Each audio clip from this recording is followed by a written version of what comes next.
My name is Peter Tully, and I am a park ranger in the Highlands of the Dead. I protect a land that is brimming with horrors beyond your dizziest nightmares. Though it is not a fictional place, the truth of this region is a secret safeguarded by a few burdened souls. It is our duty to shield the world from the twisted terrors within this place. I have seen things that eyes cannot discern, and I have learned things that minds cannot fathom. After 20 years of this unending hell, I am ready to share my story. It is, by no means, a short tale, and this is only the very beginning.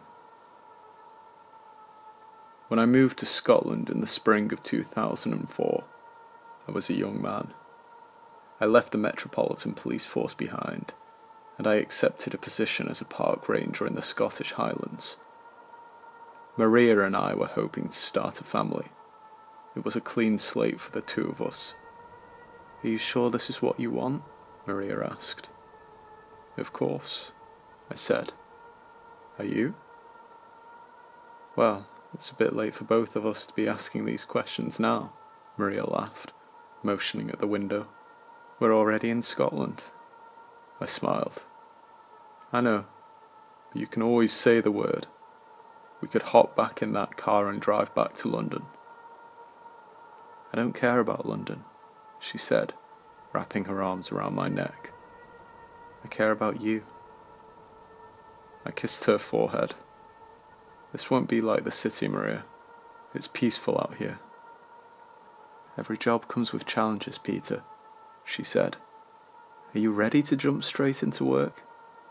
You are allowed to take more time to recover, you know." "I love you," I said, tightly squeezing my wife. "But I'm ready for this, I promise." We were so naive. The Highlands is a region of Scotland known around the world, and yet it is not truly known by anyone. At least, not this particular piece of haunted woodland. A location that I will not disclose in my story. The Highlands is a vast, sprawling region, and I pray nobody finds my park. You would be wise to never try. When I arrived at the village's local pub, on my induction day, I was met with steely glares from the establishment's handful of early morning drinkers. It was the sort of standoffish demeanour that newcomers often receive from locals, especially an Englishman in a Scottish village. Ancient prejudices never really die, do they?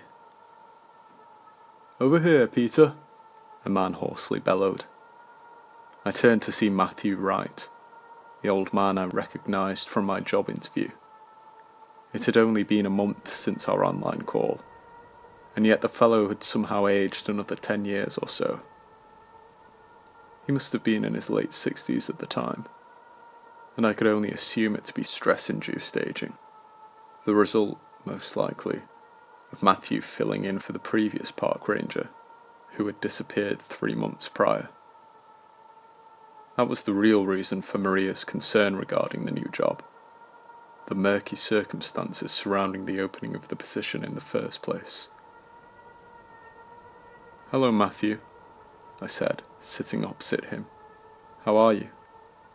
I'm well," he replied in a soft, gruff voice. "Are you and the wife settled?" I nodded. "Yes, this village is idyllic," Matthew angrily interrupted. "Quaint, tranquil, beautiful." I shifted uncomfortably in my seat, unsure as to how I should respond to the sudden curt remark. "There is truth to that," the old man said. "But this haven is the tip of safety atop the iceberg. Beneath the surface, things look quite different." "I'm not sure I understand," I awkwardly replied. "I wouldn't expect you to understand," Matthew said, pausing for a moment. "You impressed me in your interview, Peter. There was a reason that I asked so many questions about your time on the force. I wasn't looking for an ordinary person. I was looking for somebody who had already stared horror in the eyes. I stifled the gulp that involuntarily rose to the top of my throat. "Are you okay, Peter?" Matthew asked, possibly noticing that the colour had drained from my face. I nodded, composing myself. "Yes, I'm fine," I said. I'm thinking about the woman who held the position before me." "Shirley Pond," Matthew said. "I understand your hesitation, Peter. Who would want to fill the position of a missing person?" "Well, I won't lie to you. These woods are dangerous. The job comes with risks." "I know," I said.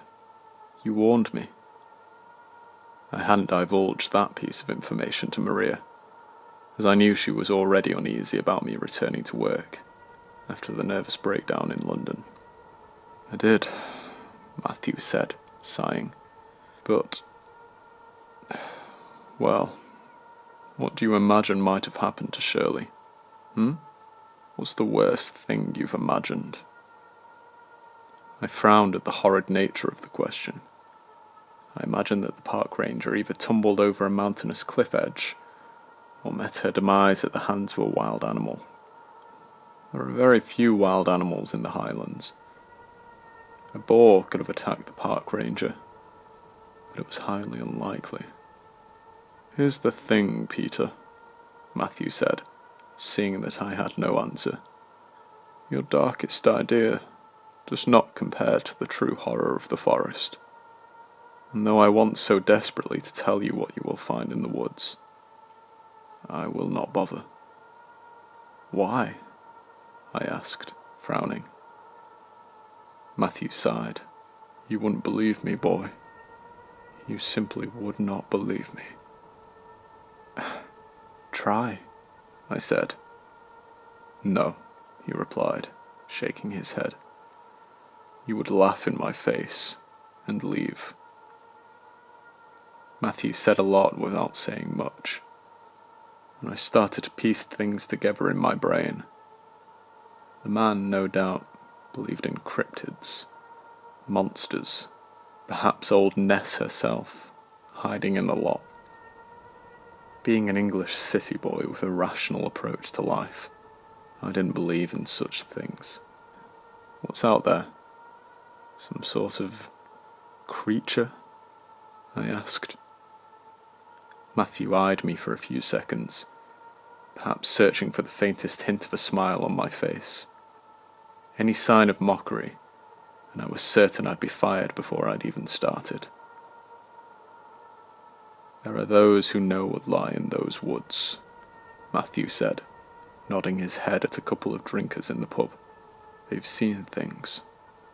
Seeing is the only way to make a person truly believe." "Well, why didn't you hire a local?" I asked. "Look at us, Peter. We're old. Too old. And I couldn't bring myself to ask our children. But a stranger, well, that seemed..." Matthew suddenly paused, scratching his face. I think I've rushed into this. Perhaps you said it yourself," I interrupted, feeling the job opportunity slipping from my grip. "Nobody else is in a fit state for the position. Nobody in this village, anyway. It has to be me." Matthew slammed his fist onto the table, and the entire pub fell silent. Nobody moved a muscle. Nobody made a sound. I waited for the man to find his calm, collected disposition again. "Peter," he eventually said, "you don't even know what's in those woods." "No," I agreed. I have to redeem... I just have to do this, Matthew. And as you said, I won't believe until I see it for myself. And even then, you won't believe," Matthew whispered. I smiled victoriously. "So, are you going to show me the ropes?" I asked. Only if you accept one thing, he said. Go on, I replied. Matthew sighed. Once you take this path, you cannot leave it. I nodded my head. I'm not sure whether the man viewed me as courageous or moronic. A mixture of the two, I imagine. Whatever the case, Matthew stopped resisting, and he begrudgingly drove me from the village to the watchtower in the heart of the mountainous region that would become my domain. The Highlands of the Dead, Matthew said, as we clambered out of the car. That's an ominous name, I responded. The old man sighed. Dreadful things have happened here, Peter. We've had our fair share of tragedies over the decades. A school teacher? I said, vaguely remembering a certain news story. Yes, Matthew said. What he did was unthinkable. I nodded, strolling towards the staircase at the foot of the watchtower. You've stopped prying me for information about the woods, the man said. I shrugged. I know you won't tell me. What's the use? I just know that you would run, Matthew said. Not from fear. Most likely you would view this job as a farce. You would think me to be some sort of crackpot. I already think that, I thought, stifling a laugh. Matthew gave a rundown of the duties that I would be expected to perform. He was searching for things to say, drawing out the initiation period. Eventually, the man sighed heavily. Right, well, I suppose I'd better go, Matthew said. I smiled. It's going to be fine, I said. Okay, he said uncertainly. There were no parting words of wisdom from the old man, a man who, perhaps, was not really that old at all. More hardened by the things he'd experienced. I would soon learn that. During the first few hours of my shift, I admired the gorgeous vistas from my perch atop the watchtower. Stunning, jagged terrain stretched beyond the horizon. Luscious green pastures and rocky hillsides lay beyond the pine tree forest. It was a place of outstanding beauty. Highlands of the Dead felt like a cruel name to me. It was around 8 in the evening that the sun began to set, and in the soft orange glow of the day's diminishing light, I saw something peculiar. About a mile in the distance, the forest appeared to be moving. After hurriedly lifting my binoculars to my eyes, I saw that trees had been felled, and a building had inexplicably appeared in the clearing. What the? I started, immediately grabbing my things and sprinting out of the door. By the time I'd reached the bottom of the watchtower staircase, the light of the day was almost entirely gone. I turned on my torch and began to navigate through the towering trees which had seemed so minute and manageable from the height of the watchtower. On the ground, however, I felt small and fragile. This only worsened as night came, and a heavy blanket of darkness engulfed me. Come on, I told myself. Stop it. You're becoming a local already, believing in ghosts and demons. I blamed the tragedy of the schoolteacher for the superstitious nature of the townsfolk. Trauma can do awful things to a person's psyche, and the man in question had done things beyond awful to the village. I'd read about it in the papers several years prior. Arnold Havisham took 3 children into the woods, committed unspeakable acts, and then hanged himself from a tree. Nothing supernatural there. That was what I repeated to myself as I walked farther into the woods, farther from the warmth and comfort of the watchtower. But when I reached the clearing, I could no longer rationalize anything.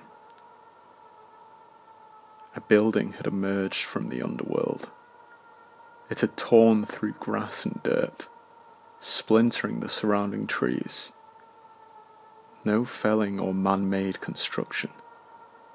This building, emerging from nothingness, had created itself.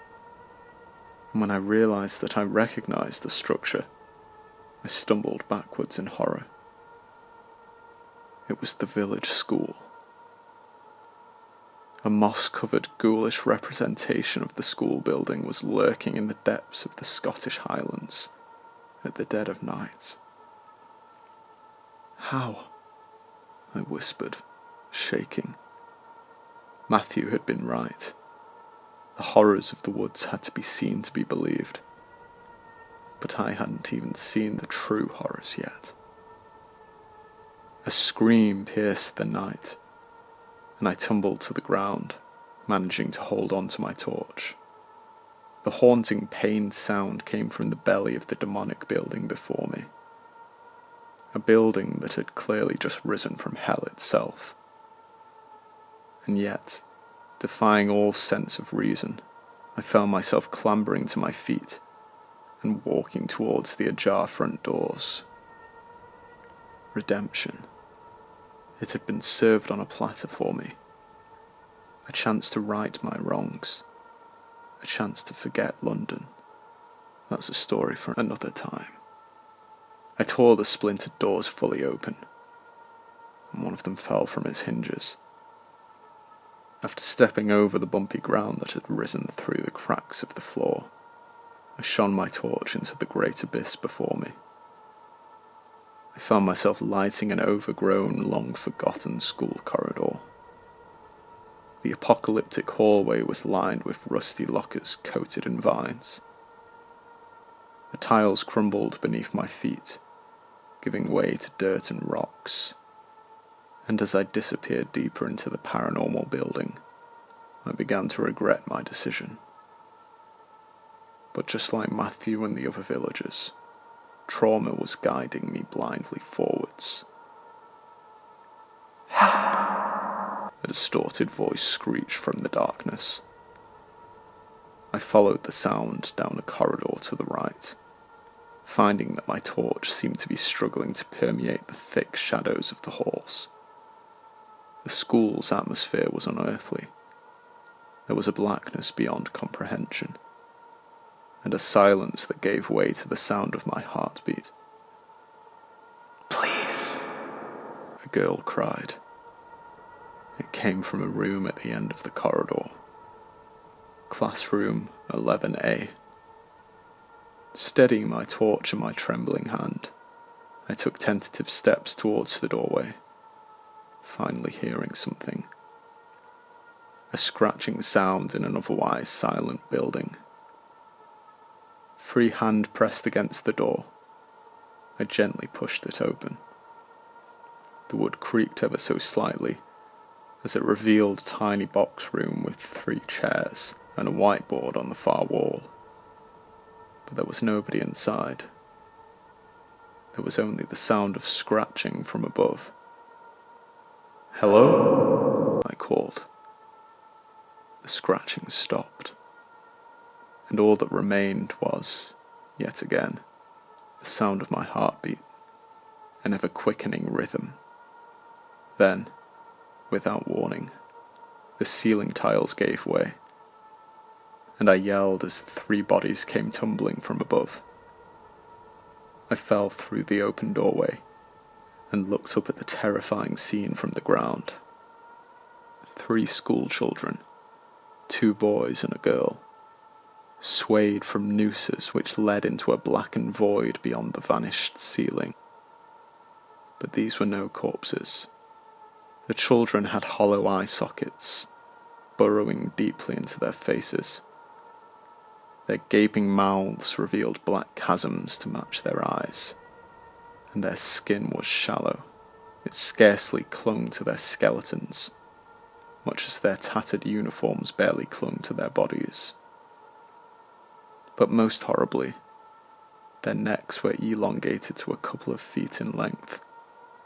With every swing, Rotting feet lightly brushed the tiles of the floor.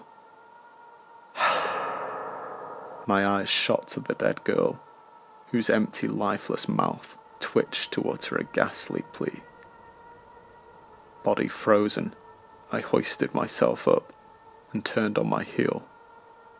I could hear moans of agony from behind me as I sprinted along darkened corridors, struggling to navigate my way out of the school.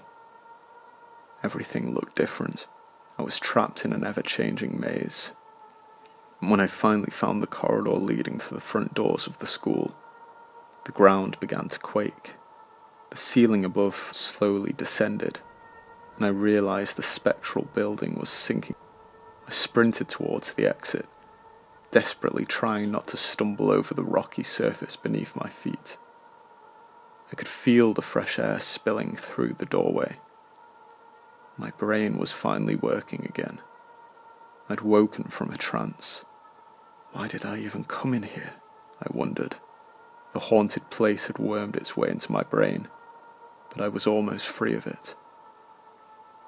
And then, as I stepped through the open doors, something clutched my ankle, pulling me to the ground. "You belong!" a man shrieked. I turned to face a hand rising from a crevice in the dirt.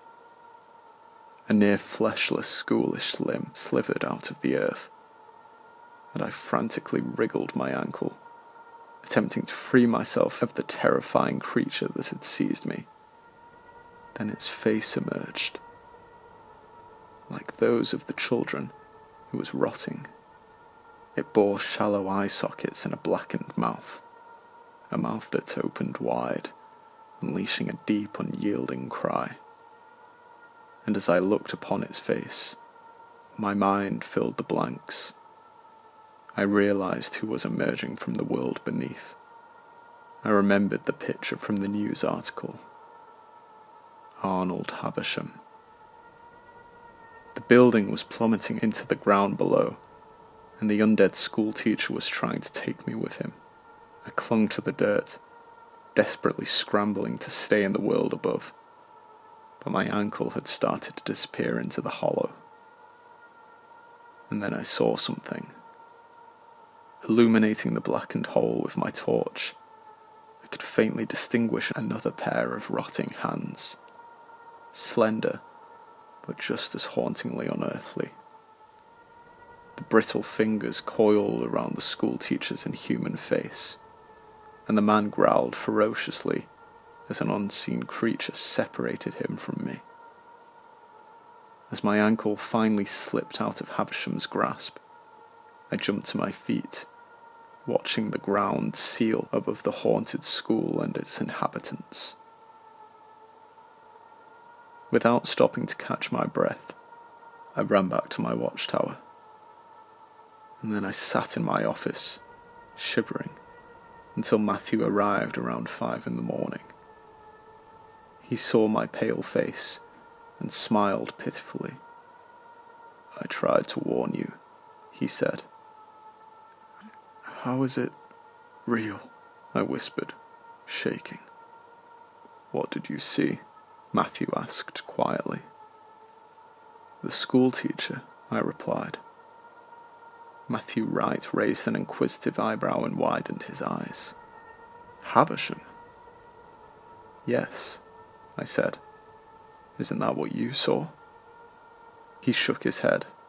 "Peter, there are many things in this forest, and none of them." "I quit," I interrupted. "But you knew that already." "Wait," Matthew said sternly. "What did I tell you?" "I don't care," I said, heading to the door. The old man tightly grabbed my arm as I passed him in the doorway. "You will," he said.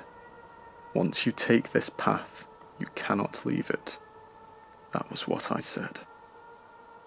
"Just watch me," I replied. Matthew continued, refusing to release my arm. "If you try to leave the Highlands, you join the undead." "What are you talking about?" I cried. Matthew leaned closer and whispered, You belong to the woods now. We all do. I stared into the old man's eyes and saw, for a second, the same hollow cavities that had eyed me from Arnold Havisham's face. And then I remembered the haunting entity's words. You belong. You're lying, I said. Then why haven't we left? Matthew asked. Knowing what we know, do you think we would choose to live here? You're crazy. That's why you stay, I replied, wrenching my arm free. Matthew followed me down the staircase as I hurried away from him. Think of Maria, he said. What does this have to do with her?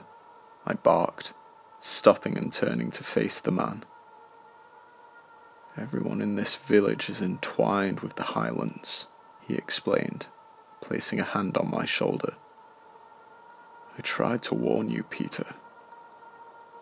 No, you didn't, I said, snarling as I squared up to the old man. You lured me to this cursed village.